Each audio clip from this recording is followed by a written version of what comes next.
Hey everyone, it's Jananie and welcome back to my channel, The Story Ain't Over. So today I'm coming to you with my first wrap up of the year for January, and I'm so excited because I am finally trying to get into the groove of, doing monthly TBRs and monthly wrap-ups. So this is the first test of that objective for the year, and I'm really excited that I've managed to mostly finish my TBR and that I've actually gotten my shit together to film this wrap-up for you today. So I'm hoping to do one of these every month so you get a sense of what I read each month, because I'm really bad at doing vlogs and updating you guys about what I've actually read each month. So yeah, I wanted to make that more consistent this year and really get you some reviews as well. Alright, so just to give you an overall stat, I read 5 books in January. So one of them was actually a book for work, so I won't be talking about that.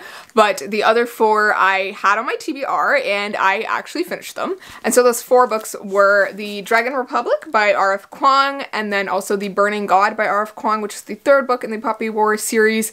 And I actually don't have the physical copy of The Burning God with me, so that's why I don't have it here to show you. And then I finished Lore by Alexandra Bracken. And then I also finished The Henna Artist by Alka Joshi. And then there are a few more books on my January TBR that I didn't get to this month, but I do mention them in my February TBR if you want to go check that out and what my plans are for reading them later. And overall, I feel like I had a really good reading month. I finished off the Poppy War series and I had a few great reads that I loved, and I just kind of stick to my TBR, which I was really proud of myself for doing. So I'm really excited about that and cannot wait to do the same in February. But I'm going to go through each of these books and tell you my thoughts about them, but I'm also going to tell you my thoughts about the Poppy War by R.F. Kuang. So this is the first book in the series, and kind of go through that whole series because I read this in December, and although I talked about it in my top 10 books of 2020 video, I do want to go a little bit more in depth in this video and just give you a review of the series. So I'll be going through that series and then spoilers for each book, and then I will get into the other 2 books that I read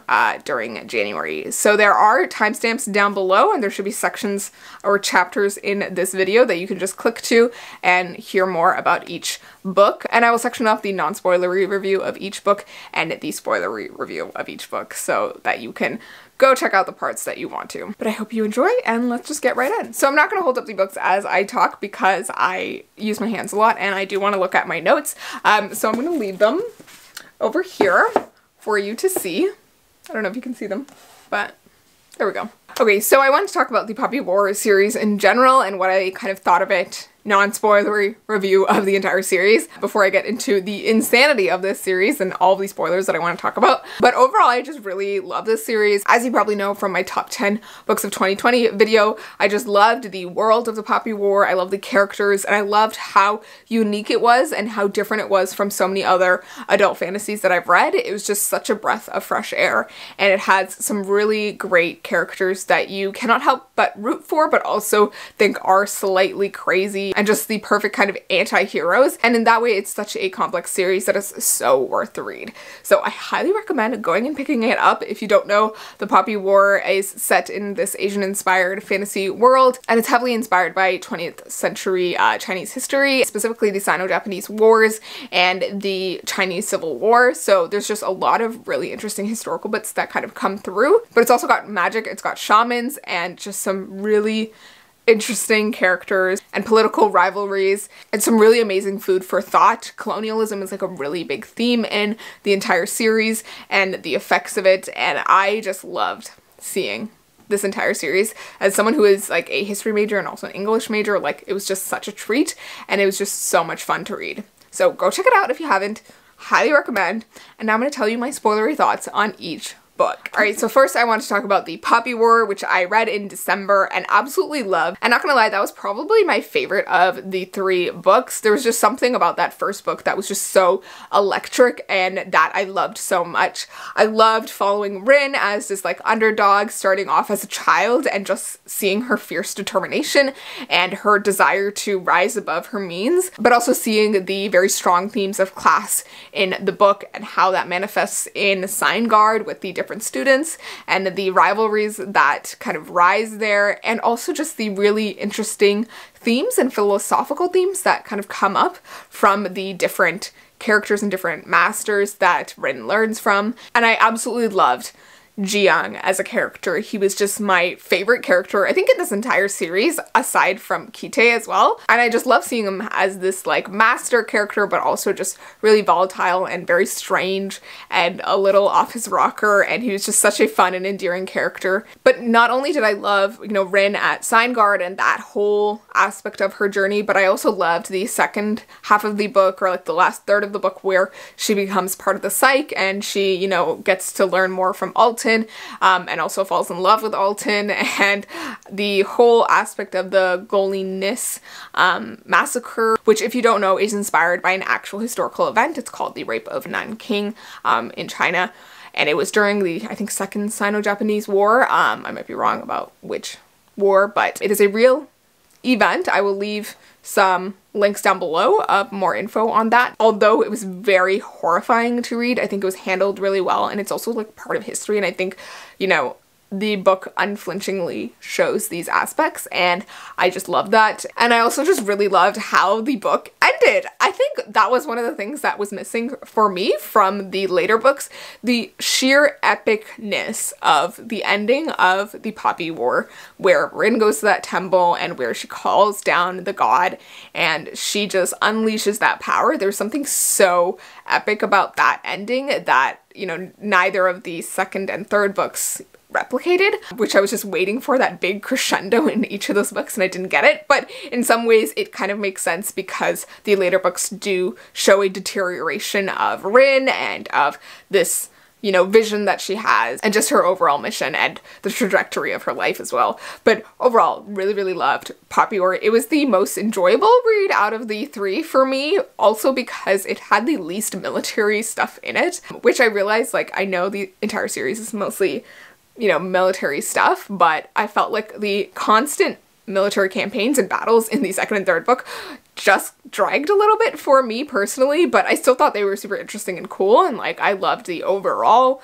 you know, trajectory of each of the books. But I felt like the Poppy War was just a little bit more enjoyable for me because a lot of it was set at the school and Rin was learning so many things, and it was just very cool to get this, you know, little taste of all the things going on in the world and then seeing them expand and seeing so much more of the world in the later books. And then onto the Dragon Republic. As I said, I felt like this one and the third one dragged a little bit for me because of all the military campaigns going on, but particularly Dragon Republic I felt like dragged a bit for me because of the way that Rin was so passive the entire book, where she just didn't want to make her own decisions, she didn't want to lead herself, and she just wanted to be following someone else's orders, and a lot of that had to do with the psychological impact of having made that giant decision at the end of the Poppy War, and then, you know, not wanting to have that power again, or that, you know, ability to take blame and, you know, having to shoulder the guilt of making decisions. So her decisions and the way she is in the Dragon Republic is really an aftermath of that, which I totally understand. But it was just like frustrating to read in a lot of ways. But I did really love the way that she starts to get into better control with her powers and, you know, forming that bond with Kite and seeing their relationship grow, that platonic relationship grow, was just so wonderful. And I think that was actually one of my favorite aspects of the entire series, was the platonic relationship between her and Kite and the way that they support each other. Well, mostly Kite supporting Rin, but I just love that relationship. Another thing I loved about the Dragon Republic was the relationship with Neza, and oh my freaking god, I never thought, from, you know, having read the Poppy War and like the first half of that book, I never thought I would ever like Neza because he was such an ass in the first half of the Poppy War. But like when it comes to the later parts in the Poppy War, where he's like a lot nicer and, you know, he's grown up a lot and he starts to show feelings for Rin and they're like, you know, hanging out a lot, that was just super cute. And just seeing them defend Sign Guard together was super cute in the Poppy War. And so seeing that relationship grow in the Dragon Republic was just a lot of fun, but I do feel like it was very one-sided for a lot of it because Neza was just like expressing these feelings, but Rin just wasn't really feeling it or reciprocating or didn't know how to deal with it, which was really interesting, I thought. And that was one of the interesting things I found throughout the entire series. And it's not until the third book that Rin really ever expresses any sort of like sexual attraction to anyone in the book, which I thought was interesting. But I did love seeing the growth of their relationship and the bond that forms between them, and seeing more insight into Neza as a character and, you know, where he comes from and, you know, the fact that he also has shamanic abilities and just the relationship he has with his father as well. Like, I thought that all of that was super interesting. But one thing that I did not see coming at all in the Dragon Republic was the betrayal at the end.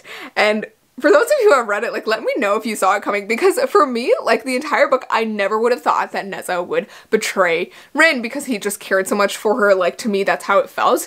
But I started to realize it when they were drinking together. You know, there's like this note of nervousness and anxiety that something bad was going to happen. And when he stabs her in the back, like literally stabs her in the back, I was like, how could you do this to me, Neza? Like, why? I believed in you, I cared for you, and yeah, I was just so heartbroken over that. But it was a really amazing twist. And I think I remember I tweeted this like a few weeks ago when I was reading this, but I think my new favorite trope is enemies to lovers to enemies again, because seeing the way that their relationship develops in the third book as well was just so interesting, and the way that they went from this one place of hating each other because of their class differences and then going to caring for each other and liking each other and then going back to enemies and just having that angst. Like, I love angst, as you guys know.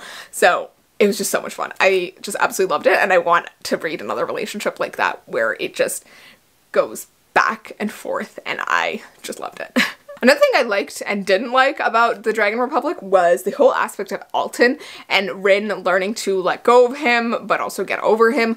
Like, her obsession with him and her love for him in the second book and like the end of the first book was just so intense to me. And in the second book, I just really wanted her to let go of him and to move on, but she had so much trouble, and he just occupied a really specific space to her. Also because he died at the end of the Poppy War, so it was hard to uncomplicate her feelings in that way. And he also became like this horrible voice in her head because of the seal that Daji put on her, which was also insane. But yeah, that was another reason why I feel like I didn't enjoy the Dragon Republic as much, because I was just so frustrated with Rin and her relationship with Alton and the way that she couldn't let go of him. And then the last thing I want to talk about in terms of the Dragon Republic, which I really loved, was the kind of insidious way that we don't know who to root for, or we think we are so convinced, like Rin, of Viceroy and of the Dragon Republic, and that this is the right thing to be doing, to be fighting against Daji. You know, if this was any other series, like, this would be, you know, the gung-ho moment. Like, you know, you have this one objective, you're gonna make this beautiful republic come to life. And obviously, because this is the Poppy War series and R.F. Kuang is horrible, it is not what it seems at all. And the very insidious way that the Hesperians are kind of planting themselves in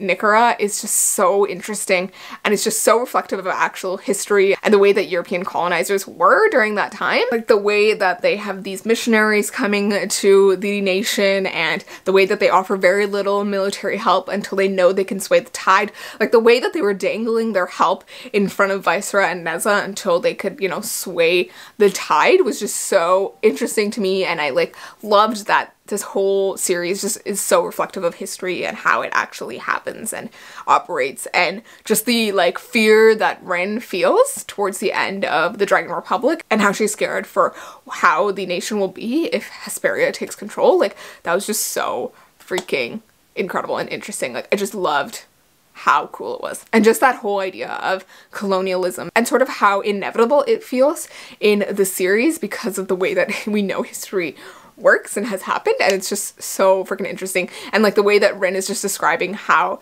the missionaries, and I forget what her name is, but the sister, the way that they truly believe that the Nicara people are inferior because they are not, you know, Hesperians. Like, you know, it's just this whole concept of like how people actually thought back then, like in actual history, how, you know, European colonizers actually thought. They actually thought that like the non-West was just so much inferior, and they actually believed that like humanity was like on a set for progress, and like the Europeans were like the height of civilization and progress, and everything before that was, you know, inferior. And yeah, it was just so cool. Like, this is just something that I studied a lot in like my history classes, so it was just super interesting. And then onto the Burning God in specific. Like, I touched on this a lot already, but this one I honestly didn't know what to feel going into it after kind of the turn of events at the end of the Dragon Republic, but I absolutely loved it. I do think I liked the first book, and then the third book the second most, and then Dragon Republic the least.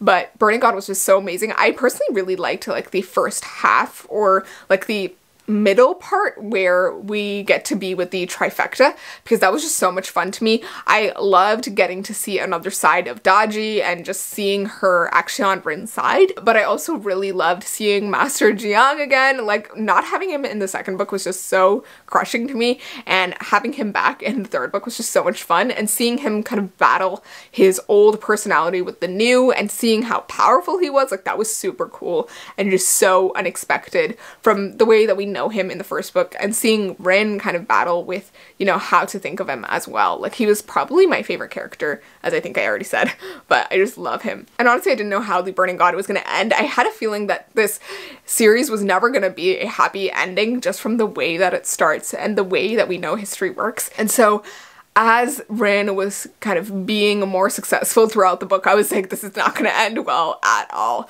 And one thing that really was so funny to me, and I was talking to my sister about this on the phone after I had finished this book, because she has read the series and loves it as well, and I was just saying how it's so funny to me how many times Rin gets away with stuff in The Burning God by sheer dumb luck, like sheer absolute dumb luck. There's the part where, you know, she is caught between the trifecta and the Hesperian dirigibles, and she's just in this horrible situation, but she just, by sheer dumb luck, you know, the trifecta gets like blown up by the Hesperians, and the Hesperians get blown up by the trifecta, and so Rin just magically survives because she was just lucky, like she had no plan.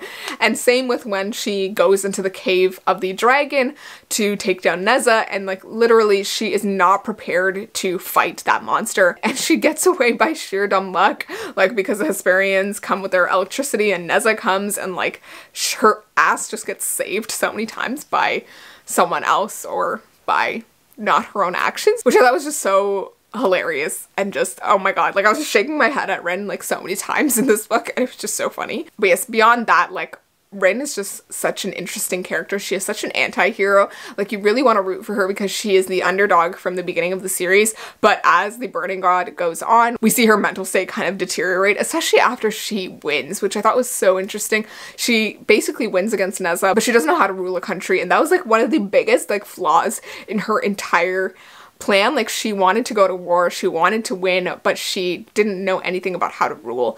And, you know, when asked about what she was going to do afterwards, she never had an answer. And so I thought that that was always so interesting. And so she gets so paranoid.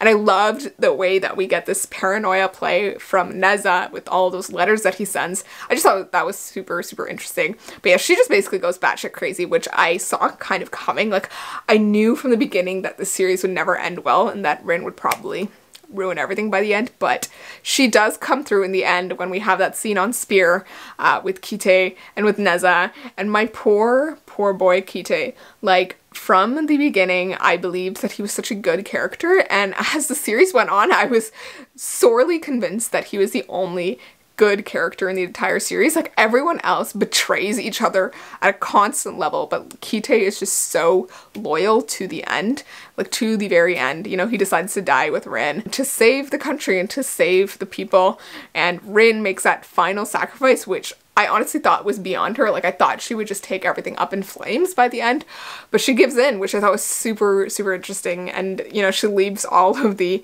aftermath to poor Neza. So yeah, I would honestly be super interested to see a spin-off series or a continuation of what happens after and how Neza deals with everything.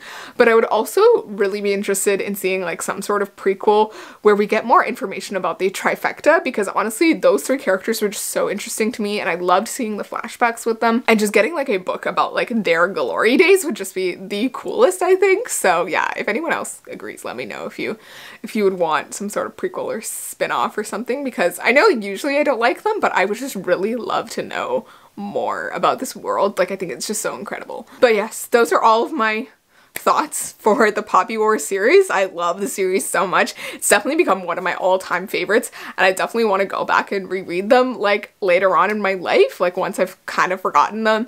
I loved it so much. It was just so much fun, and I highly recommend anyone who hasn't read them. Like, they were just so much fun. Okay, so the next book on my wrap-up, and I've already been talking for way too long, but for those of you who skipped through the spoiler review of the popular series, this video isn't that long for you.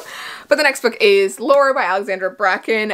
So I have some thoughts about this book. It was not quite what I expected it to be, and I still enjoyed it, so I do want to like drive that home. I still really enjoyed this book. I thought it was still a good book, and it had some really strong and amazing characters, but there were a lot of aspects to it that just sort of fell short for me, and I think I just had such high hopes for it that I was a bit disappointed.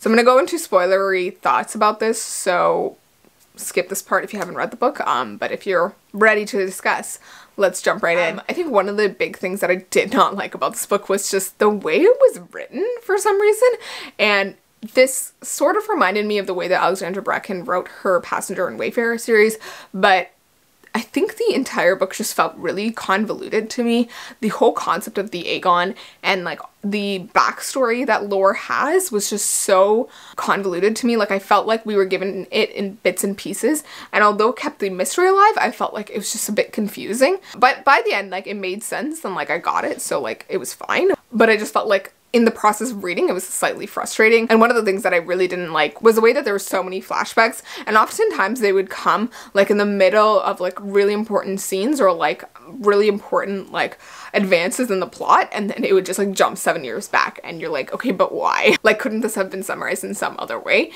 So that was really annoying, and I really hate dream sequences in most books, so when there was a few in here, I just really didn't like them.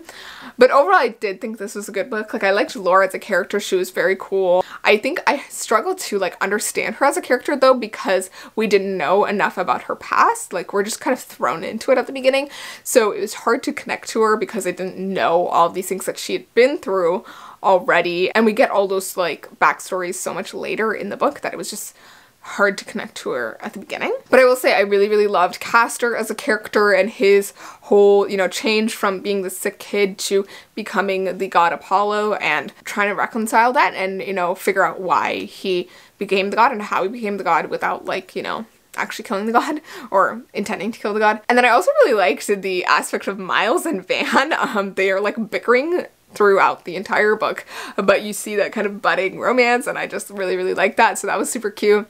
And then another thing I really liked was Athena, and the way that you think she is one thing and she turns out to be something very different. I like that she was a bit of an anti-hero, and I like that we got that like really incredible twist towards the end where we find out that she is the one who killed Lore's family. The one thing I didn't like about that though was the way that we find out, because we know that Lore's family was like totally massacred, and like even the little girls were like mutilated, and I just didn't understand why Athena, the goddess, would go to the lengths of mutilating them. Like, I know she's trying to torture answers, but like, I just think as a goddess, like, you would expect her to like not really care or not put herself down to like that level of cruelty. But I don't know, that was just like a one, like, it felt like a little bit like unnecessary violence, but I still thought she was like a really cool character, and like the way that she was not what she seemed.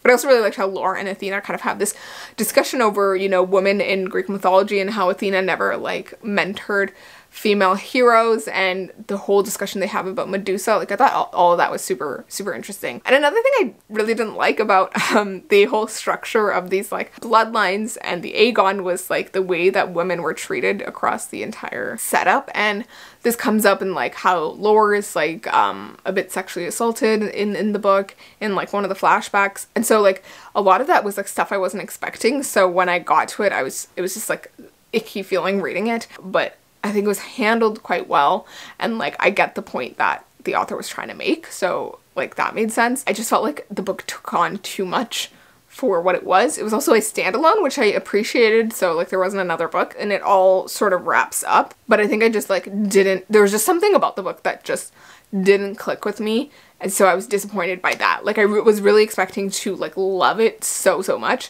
but it just didn't end up being that book for me. And I don't know, let me know what you guys thought about Lore. I would love to hear more like in-depth thoughts about it, because I just don't know what to feel. Like, I was really expecting to love it a lot more, and I just couldn't connect with it the way I wanted to. Alright, and then the last book on this wrap-up is The Henna Artist by Alka Joshi, and I'm so excited to talk about this book because I absolutely loved it. It was so incredible and phenomenal, and it was such a well-paced book that is such a quick read.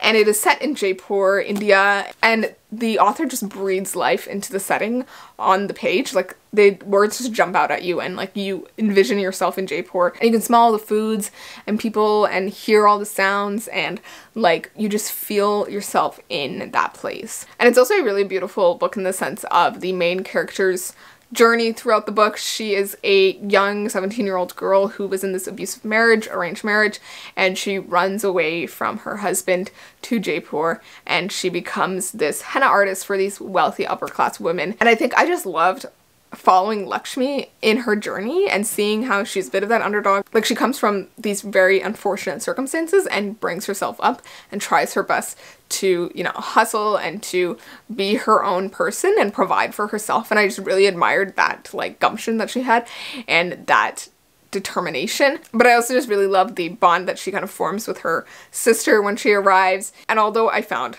her sister very infuriating at a lot of points in the book, I still really enjoyed like the overall message and trajectory of the book and how it all comes together and the bonds that they all form. So that was really beautiful. And I think overall it's just a wonderful, beautiful book. Like, if you're looking for a book that's not set in North America, if you're looking for a book with a beautiful like family relationship, if you're looking for a book with a really strong main character who just, you know, is trying her best. Like, it also felt a bit like slice of lifey in a sense. It's also set in the 1950s, so it is historical in that way. So that was a lot of fun, and I just loved so many aspects of this book. Like, I went into it not really knowing what I was gonna get, and I was just totally blown away. Like, I loved it so much. And it was just so well paced, and I just devoured it in like, I think 1 or 2 days. Okay, but onto my spoilery thoughts about the Henna Artist. I absolutely love this. As I said, it was just so freaking good. I think I just initially fell in love with it from, you know, the setting and all of that and the way it was written, but I just really fell in love with Lakshmi as a character and how determined she was to provide for herself, how she wanted to get her house, how she, you know, had worked so hard with catering to these wealthy upper class women and was always like scheming of different ways to make more money and like, you know, get that marriage contract and just do all of these things. And I just love the way her brain worked because I feel like I really connected to her as a character and just her hustle. I also really, really loved some of these side characters like Malik, the little boy who like helps her and who like we don't actually know how old he is, which I thought was just so cute. I also really loved Jay Kumar, the doctor from Shimla. He was just so freaking cute, and I just love the way that his character kind of shows up early on in the book and then he comes up later on and we see the relationship between him and Lakshmi kind of grow later in the book. That was just so beautiful, and I just love his interest in the whole idea of non-traditional medicine, of non-Western medicine, and trying to bring that to life. I also loved the Maharani Indira. She was just so awesome and just so cool. And I also loved her bird. I loved Madhav Singh. He was just so funny. And I loved that Madhav Singh like gets to be with them at the end. Like, the Maharani Indira sends the bird to Lakshmi and Malik to take care of. And I just thought that that was just so nice. And then of course the main, you know, plot and aspect of this book is Lakshmi dealing with her younger sister Radha. And honestly, there were so many moments where I hated Radha. I hated how she wasn't understanding her sister, the way that she wasn't giving any thought to what her sister was doing for her and how she was trying to provide for her. And I know that she was 13, so like obviously this is how a 13-year-old acts, but you know, it was just so frustrating to see her be so self-involved and just so focused on like her own things and just being so bullish about wanting the baby, and like obviously her body, her choice, and so like I understand why she wanted to keep the baby, but like she just wasn't understanding the larger implications of what this would bring and how it would change her life, because that's what Lakshmi was thinking. You know, she made the decisions early in her life to terminate her babies and to leave her husband because she knew that, you know, being a woman in the 1950s in India was like very hard, and you know, being one on your own was just so impossible. And she knew that, you know, the rumors and the way that the society kind of works, you know, as soon as someone found out, like it would be the end for them. And she was just so cognizant of that, and she's shouldering all of that stress and like burden, and her sister was just not understanding at all. And I was like, oh my god. And so I like, there's so many times where I just wanted to yell at Radha because she was just being so stupid and believing that that guy was in love with her and stuff, which I understand she was 13, so like that's what she thought. but also just insisting to keep the baby at the end of the book as well when she, you know, had agreed to the adoption. Like, that was also a thing. But I think Radha herself grows by the end of the book, and we see that when she decides to leave the family and go with Lakshmi to Shimla. Like, I think she showed a lot of growth by the end, but we only got it at the end. Like, for most of the book, she was a little brat, which was super annoying. But I did love, you know, Lakshmi kind of still persevering despite all the difficulties that she was getting from Radha, and seeing her kind of re-examine her own life and the way that she was leading it, and how, you know, she had been catering to these women but also catering to Samir and these, you know, cheating husbands. And although she was helping the women, she was also helping these men cheat on their wives, and helping them keep this weird structure and imbalance in place. And seeing her want to use her abilities and her knowledge in a better way by the end was super cool. And I just loved, like, the overall journey. Like, this was just such a heartwarming read.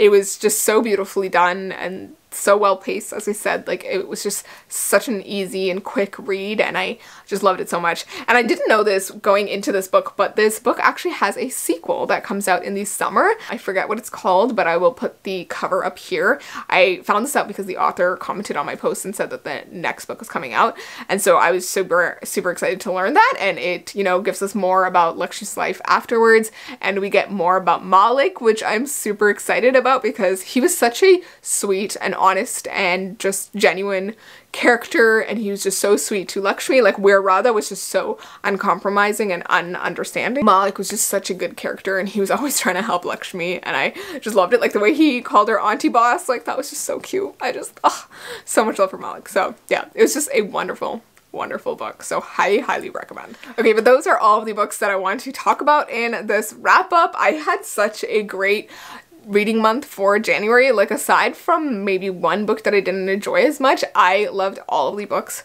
that I read in January, and I was just so happy that I finally got to get to some books that were on my TBR for a long time, like the Henna Artist, and I was just so happy to finish the Poppy War series. So yeah, I'm just really excited about all of these books, and I cannot wait to pick up all of the books that I have on my February TBR, so be sure to go check out that video. I don't know if it'll be up before or after this, but I will link it below when it's up. And thank you so much for watching. I hope you enjoyed this, and let me know what you guys thought of these books. Let's please discuss, especially about the Poppy War and the Henna Artist, and what you thought of lore. Like, I just have so many thoughts about all these books, so I want to talk. But yeah, let me know your thoughts, and let me know what you thought of whatever books that you guys were reading in January. I would love to hear. And that's about all I have. Go check out my Instagram, Twitter, and Goodreads in the description down below if you want to get regular updates on my reading. I do like little updates in my stories when I'm currently reading something and how I'm feeling, so you can get a little bit of a sneak peek there. But thank you so much for watching, and I will see you in my next video. So please remember that this story ain't over. Bye!